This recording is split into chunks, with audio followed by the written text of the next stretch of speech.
What could make the most feared man in Blackwater lower his hand?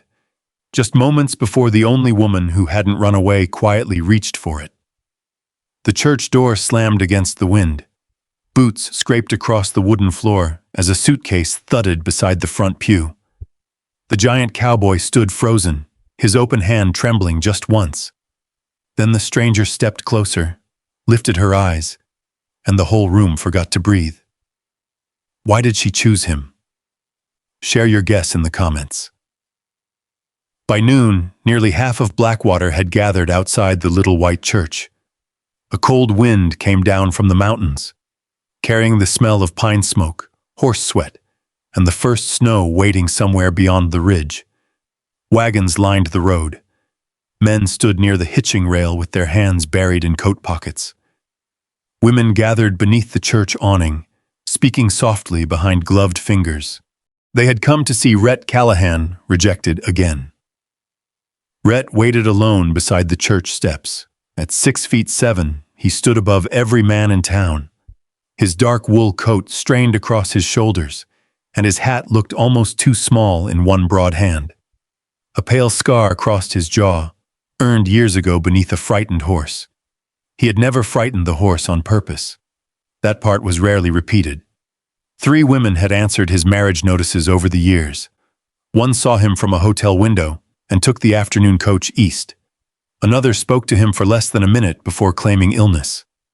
The third left a note with the station master. Too large, too quiet, too much like a man built for breaking things. Rhett had stopped asking after that. Then Eliza Hart's letter arrived. The stagecoach appeared in a cloud of pale dust, its wheels rattling over the frozen ruts of Blackwater Road. When it stopped, the driver climbed down and opened the door. Eliza stepped onto the road wearing the brown traveling dress beneath a faded blue coat. Her boots were dusty. One hand held a weathered suitcase with a brass latch. The other remained close to her side, as though she had learned not to reach for help that might be withdrawn. She looked first at the church, then at the crowd. Only afterward did she look at Rhett. The whispering stopped. Rhett crossed the road slowly. He did not offer his hand at once. He stood several feet away so she would not feel cornered. "Miss Hart?" "Yes." His voice was lower than she expected, but careful. "I'm Rhett Callahan." "I gathered that." A few people laughed nervously. Eliza did not. Rhett glanced toward her suitcase. "May I carry it?" She hesitated before letting go.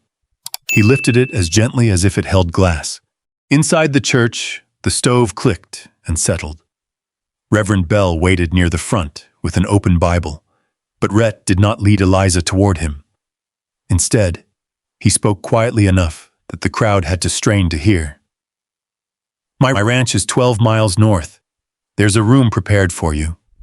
Door has a lock, and the key will be yours." Eliza studied his face. "If you decide this was a mistake," he continued, "I'll pay your fare anywhere the stage runs. You don't owe me a wedding. You don't owe me work. You don't owe me an explanation."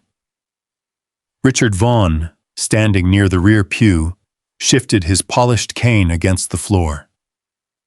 Someone whispered that Rhett had lost his nerve. Eliza looked around the church.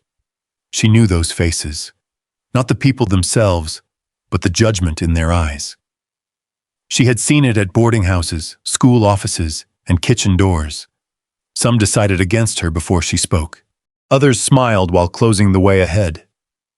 Rhett had left the way open. He placed her suitcase beside the first pew and stepped back. For a long moment, neither moved.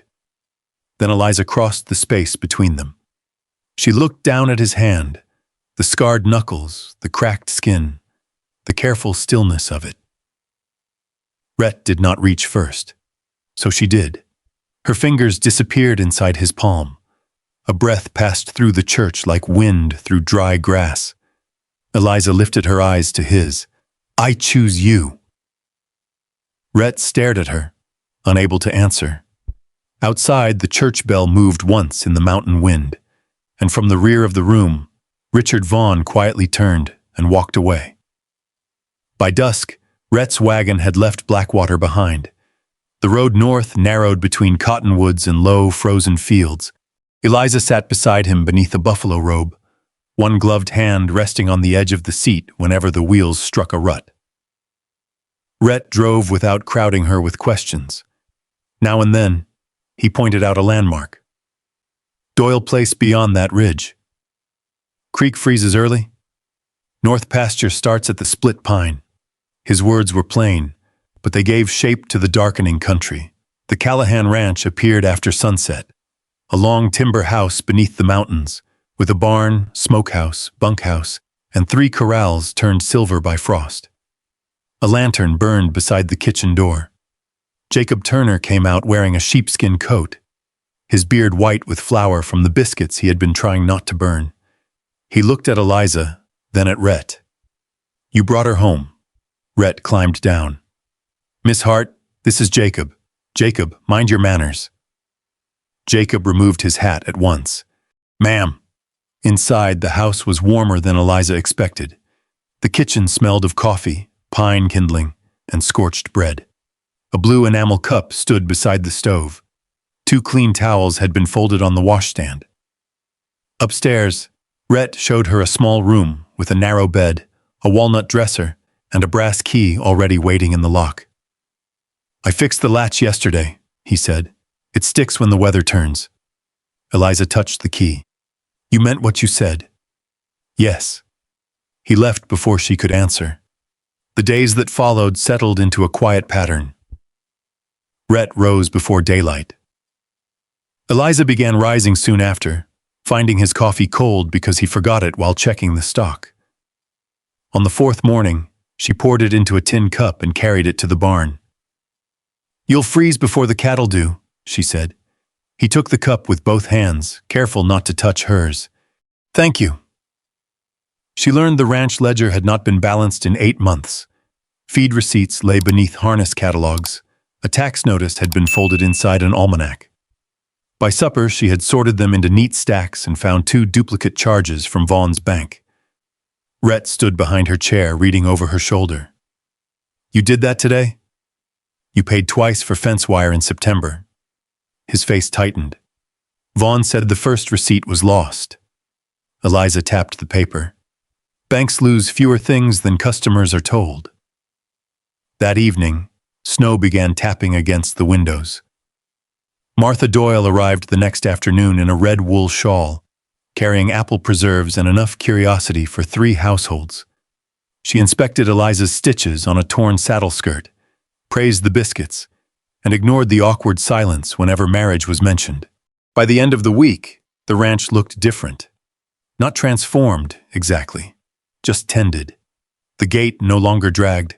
The pantry shelves had labels. Rhett's work coat hung mended beside the stove, though Eliza never said she had repaired it. In return, she found her cracked suitcase latch replaced with a polished brass clasp. Neither mentioned that either. Then rumors came north from town. A storekeeper refused Rhett credit he had never needed. A cattle buyer asked whether Eliza's name had been added to the deed. Someone claimed the marriage notice had been a scheme to seize Callahan land. Rhett threw the newspaper into the stove. Eliza watched the edges curl black. "You don't have to burn every lie," she said. "No." "Then why did you?" His eyes met hers across the kitchen. "Because it had your name in it." For one breath, the room seemed smaller. Outside, the wind dragged snow along the porch boards. Eliza looked down at her sewing, though the needle had stopped moving. Across town, Richard Vaughn unlocked a private drawer in his bank office. Inside lay an old Kansas deposit slip bearing the name Hart. He held it close to the lamp. Then he called for Silas Crow. The blizzard reached Blackwater 3 days later. By dawn, the fence posts had vanished beneath hard, wind-driven snow. The barn doors shook in their iron hinges, and the mountains disappeared behind a white wall. Rhett stood at the kitchen window with his coat already buttoned. 20 head broke from the north pasture," Jacob said from the doorway. "Tracks lead toward Miller's Cut."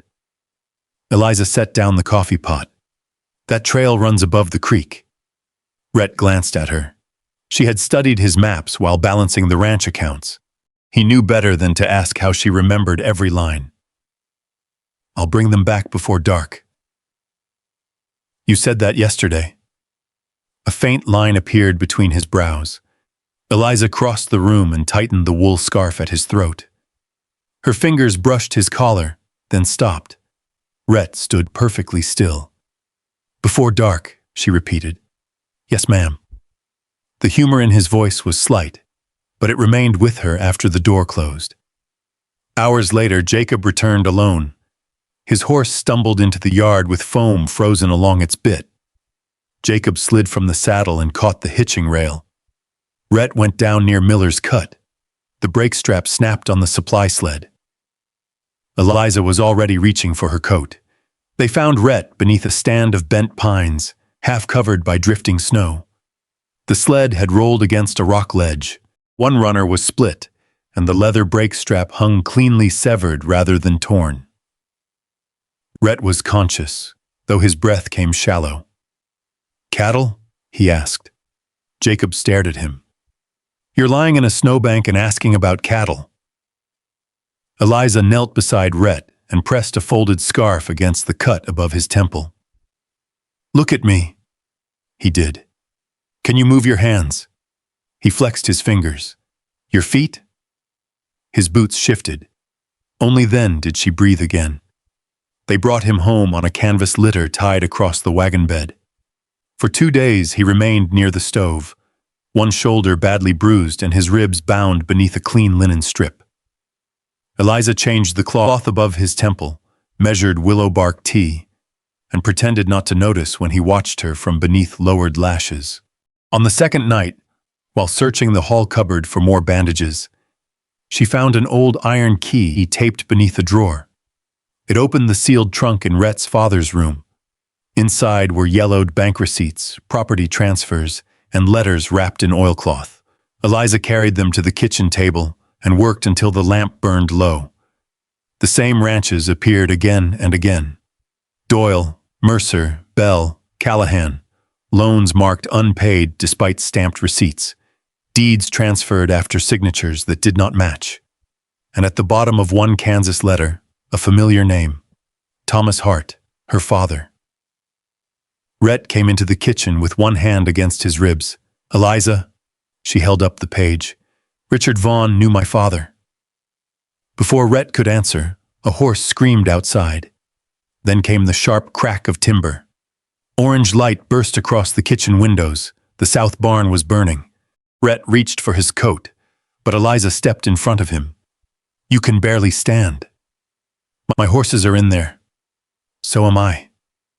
They ran into the storm together. Jacob pulled open the corral gate, while Rhett freed the first pair of frightened horses.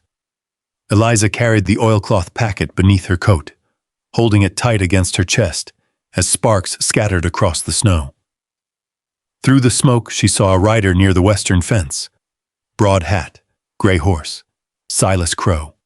He watched the flames for one long second before turning toward the timber. Rhett followed Eliza's gaze. His face changed. This was no rumor now. No misplaced receipt. No accident on a mountain road. Someone had tried to burn the truth, and the woman standing beside him had become part of the reason. By morning, the south barn was a black frame beneath 6 inches of new snow. The horses had survived. Half the winter hay had not. Sheriff Elias Boone arrived before noon, his mustache rimmed with frost and his coat powdered white from the ride. He examined the cut brake strap, the tracks beyond the western fence, and the scorched remains of a kerosene tin. This was planned, he said. Rhett stood beside Eliza on the porch, one arm held close to his bruised ribs. Boone lowered his voice. Matthew Hale can file for an injunction once he sees those ledgers. Until then, keep the papers hidden and don't travel alone. Eliza looked toward the burned barn. Travel alone. The words stayed with her. That night, Rhett fell asleep in the chair near the stove, exhausted from pain and smoke. A wool blanket covered his knees. On the table beside him sat the cup of coffee Eliza had poured, untouched and gone cold. She watched him for a long time. Then she went upstairs. She packed one dress, 2 blouses, her father's letter, and the small amount of money left in her purse. She placed Rhett's brass room key on the dresser. Before dawn, she wrote a note and folded it beneath his coffee cup. You offered me freedom when I had nowhere else to go. I will not repay that kindness by bringing ruin to your door. Tell Sheriff Boone the papers are beneath the loose board under the pantry shelf. Forgive me for leaving before I lost the courage. She did not sign it. At first light, she led a mare from the lower corral and rode south. Rhett found the letter an hour later. Jacob heard the chair strike the floor. By the time he entered the kitchen, Rhett had already pulled on his coat. You can't ride with those ribs. Watch me. They found her tracks along Blackwater Road, then lost them where the wind crossed the open flats. Rhett searched the creek road, the abandoned mining trail, and the low pass beyond Doyle Ridge. By noon, snow had filled the brim of his hat. At Martha Doyle's place, he changed horses without dismounting. She thinks she's saving you, Martha said. Rhett tightened the reins. She's wrong. Eliza reached the old Willow stage station after dark. The roof sagged over one corner, but the front room still had a stone hearth and 2 wooden benches. She had just struck a match when hoofbeats sounded outside. Silas Crow stepped through the doorway with 2 riders behind him. You've caused Mr. Vaughn a great deal of trouble, he said. Eliza backed toward the cold hearth. Then he should answer for it. Crow's smile did not reach his eyes. Where are the ledgers? Safe. He took 1 step closer. A rifle lever clicked from the darkness beyond the broken window. Sheriff Boone's voice came through the snow. That's far enough, Silas. Jacob appeared at the rear door. Rhett entered last, breathing hard, his coat open and his face pale from the ride. For one sharp moment, no one moved. Then Crow raised his hands. Outside, Boone secured the 3 men, while Jacob searched their saddlebags. Rhett remained inside with Eliza. The fire had gone out before it ever caught. Only the match smoke lingered between them. You shouldn't have come, she whispered. I know. Her eyes lifted. He stepped closer, but not close enough to trap her. If you want to leave Blackwater, I'll take you anywhere the stage runs. If you want the marriage ended, Matthew Hale will see it done. Eliza's mouth trembled once. Rhett looked at the floorboards. But don't leave because you think my life is worth more than yours. The wind pressed softly against the ruined walls. He did not ask her to stay. He did not reach for her hand. And that restraint hurt more than any plea could have. 3 days later, the territorial courthouse opened beneath a pale winter sun. Snowmelt dripped from the eaves. Wagons crowded the square. Ranchers who had once lowered their voices around Richard Vaughn now stood shoulder to shoulder beneath the courthouse windows, waiting to hear whether the ledgers were real. Attorney Matthew Hale arranged the papers across a scarred oak table. Eliza sat beside Rhett. His ribs were still bound beneath his black coat, and one gloved hand rested near hers without touching it.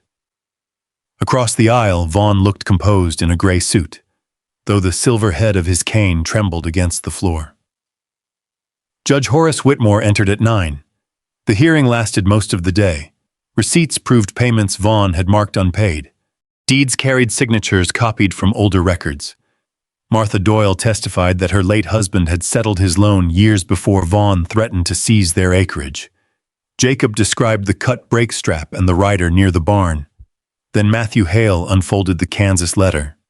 Thomas Hart had worked as a clerk in a bank, where Vaughn began altering land accounts. Before his death, he mailed copies west to Rhett's father, hoping another honest man might preserve them. Vaughn had not recognized Eliza because of rumor. He had recognized her because he feared what her father had left behind. Silas Crow was brought in under Sheriff Boone's watch. At first, He denied everything. Then Hale placed the scorched kerosene tin on the evidence table and read aloud a payment entered in Vaughn's private ledger. Crow looked at Vaughn. Vaughn looked away. That was enough. Crow admitted to cutting the brake strap, setting the barn fire, and following Eliza to the stage station. The courtroom went still except for the scratch of Judge Whitmore's pen. Near sunset, the judge restored every disputed claim tied to the Callahan property and ordered Vaughn held for territorial prosecution. Outside, the crowd spilled into the street. Some offered Rhett their hands. Others apologized to Eliza in clumsy, uncertain words.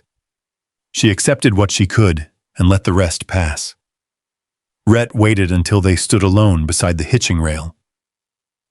"The advertisement is finished," he said. "Matthew can end the marriage record too, if that's what you want." Eliza looked towards the road south. "You would let me go?" "Yes." "After all this?" His gaze settled on her face. "Especially after all this." She walked away. Rhett remained beside the rail as she crossed the square. One step, then another. The distance widened until the sound of wagon wheels passed between them. At the far side of the street, Eliza stopped. She remembered the locked room prepared for her. The repaired suitcase clasp, the coat he had burned a newspaper to defend, the man who had ridden through snow not to claim her, but to return her freedom. She turned. Rhett had not moved. Eliza crossed back through the crowd and stood before him. Then, just as she had inside the little white church, she placed her hand inside his. "I choose you." His fingers closed carefully around hers. This time, when Rhett looked down at her, he smiled. By summer, new boards covered the south barn, cattle moved through repaired gates, and Martha Doyle's apple preserves filled the pantry shelf. Blackwater gathered at the Callahan ranch beneath cottonwood shade, with music near the porch and children chasing one another through the grass. At sunset, Rhett and Eliza stood beyond the fence, looking toward the blue Montana mountains. He lifted her hand to his lips. No promise held her there, no notice, no debt, no fear. Only the choice they kept making, day after day, whenever one hand reached and the other answered. Maybe that's why Rhett and Eliza stayed with me long after the last wagon rolled home beneath the Montana sky. Their story was never about finding a perfect life. It was about building one quiet act of kindness at a time. A cup of warm coffee before sunrise, a repaired gate, a hand offered without demands, a promise that freedom matters just as much as love. If you've ever wondered whether you were truly seen for who you are, or if you've carried old wounds that made trusting someone feel impossible, perhaps you understand what those two hearts discovered on that lonely frontier. The strongest homes are not raised with timber alone. They're built through patience, forgiveness, and the courage to choose each other again when the easy road would be to walk away. I'd love to hear from you. If this story stayed with you, tell me in the comments which moment touched your heart the most, or which character reminded you of someone you've known. Thank you for spending this journey with me. If stories of quiet courage, enduring love, hidden mysteries, and healing across the American frontier speak to your heart, I hope you'll join us again. There are many more trails ahead, each carrying another unforgettable story waiting just beyond the next bend in the road.